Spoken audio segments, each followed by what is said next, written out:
네,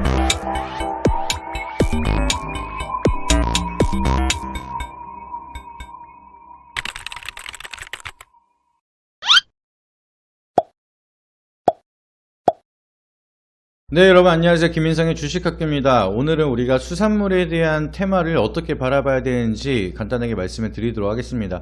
수산물 관련돼서 뭐 소금이라든지 해산물, 수산물 이쪽에 대한 수급이 계속해서 들어왔다가 나갔다가 하는 이유가 결국에는 오염류 방수에 대한 이슈가 부각이 될 때마다 반등이 나타나고, 그리고 나서 조용하면은 다른 쪽으로 수급이 쏠리고, 이런 현상들이 반복이 되고 있죠.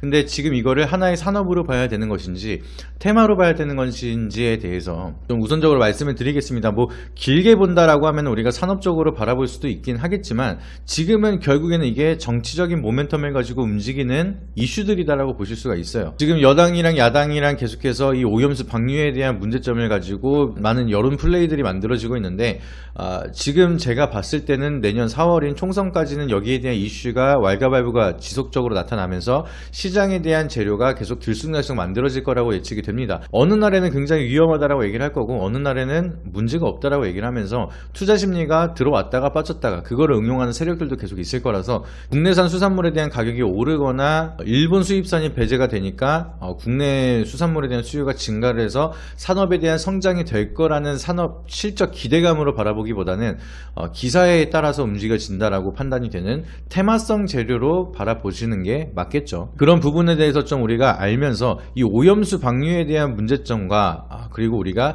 바라봐야 되는 포인트가 뭐가 될지, 여기에 대해서 좀 말씀을 드리도록 하겠습니다. 정치적인 색깔을 빼고 그냥 객관적인 판단을 통해서 우리가 지금 이런 상황이다, 이 정도로만 좀 바라보시길 바라도록 하겠고요.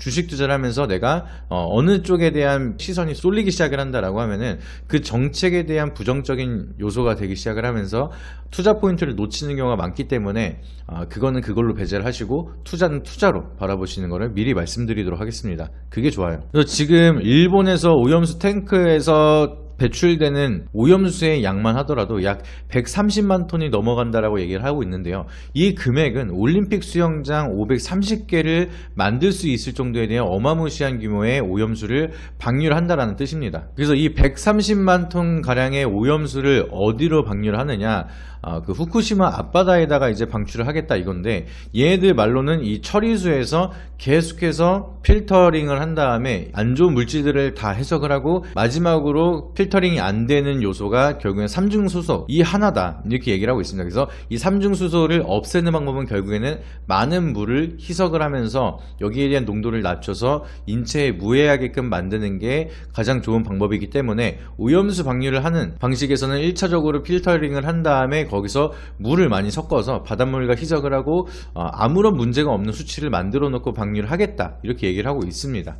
근데 이 오염수 방류 말고도 다양한 방법이 있는데, 뭐 수증기로 만들어서 방출을 하거나 지층으로 주입을 하거나 수소로 방출을 하거나 지하에 매설을 하거나 여러 가지 방법이 있는데, 해양 방출을 하는 이유, 이렇게 중국과에 대한 마찰까지 나타나면서도 해양 방출이 나타나는 이유는 사실상 금액적인 비용 때문에 일본이 계속해서 귀를 닫고 이 정책을 밀고 간다라고 해석을 할 수가 있겠는데요.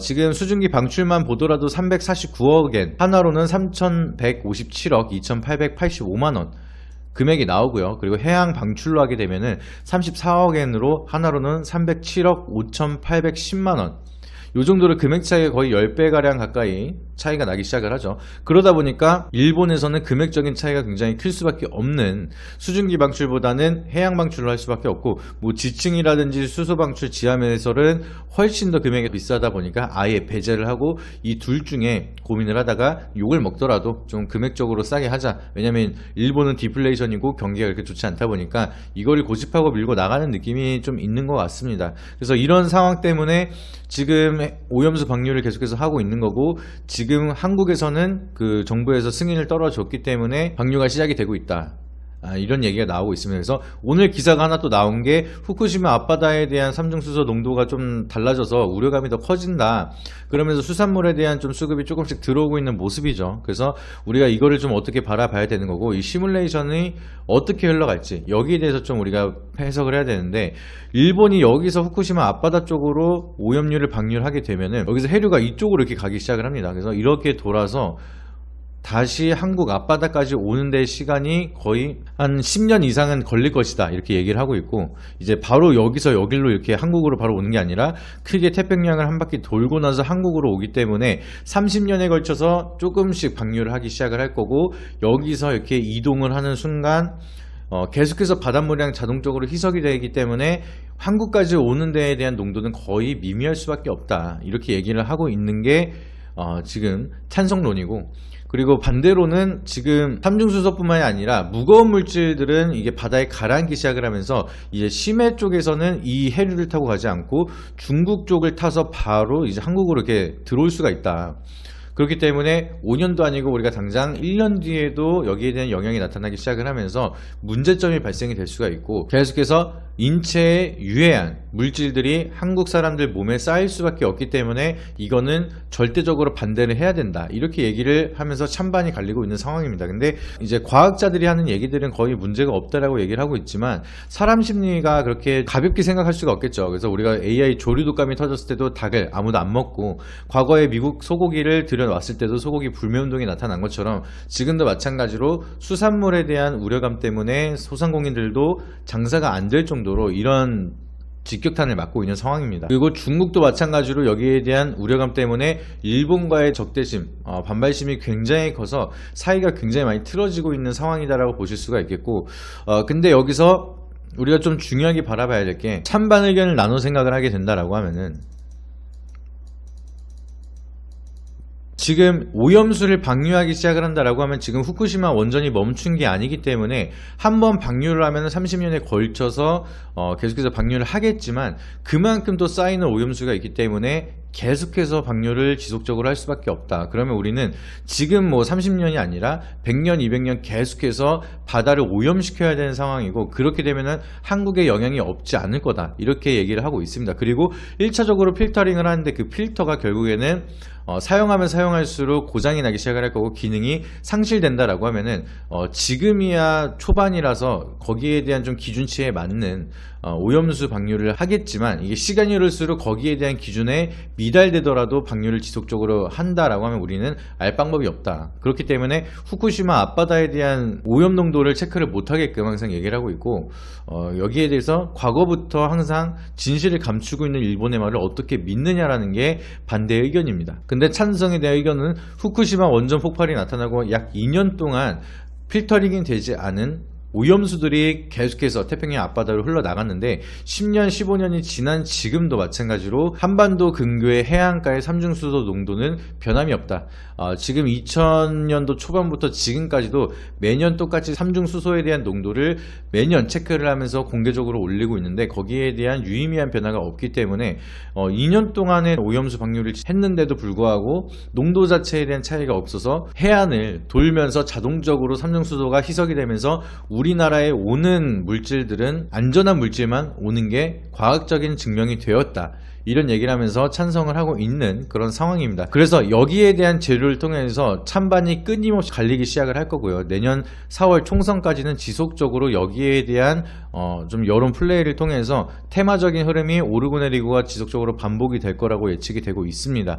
그렇기 때문에 우리가 기본적으로 좀 수산 사이클에 대한 투자를 포인트를 잡기 위해서는 지금 찬성은 이러한 의견을 가지고 있고 반대는 이러한 의견을 가지고 있다, 이렇게 생각을 하시면 좋고, 이게 옳고 그르다라고 제가 말씀을 드리진 않을게요. 그거는 사람마다 생각이 다 다르기 때문에 뭐 찬성이 맞다라고 하시는 분들도 계실 거고 반대가 맞다라고 하시는 분들도 계실 거고, 개개인의 의견 차이는 언제나 존재를 하기 때문에 이게 맞다 틀리다 이거를 바라보시는 게 아니라, 이러한 의견이 있기 때문에 이런 의견 속에서 어떠한 재료가 만들어질 거고 그걸 통해서 우리가 가져갈 수 있는 투자 포인트가 뭔지를 바라보시면 좋을 것 같습니다. 그렇기 때문에 오늘은 또 우려감이 또 형성이 되면은 주가는 오르기 시작을 할 거고요. 그리고 안전하다, 걱정하지 않아도 된다, 괜한 우려감이다 라고 얘기를 하면은 또 해프닝처럼 주가가 다시 한번 이제 하락을 하기 시작을 할 거고요. 이런 사이클이 계속해서 반복이 될 거고, 소금 관련된 기업들, 이제 인상과 같은 종목들도 상승을 반복하고 하락을 반복하고 이런 사이클이 지속적으로 만들어질 거기 때문에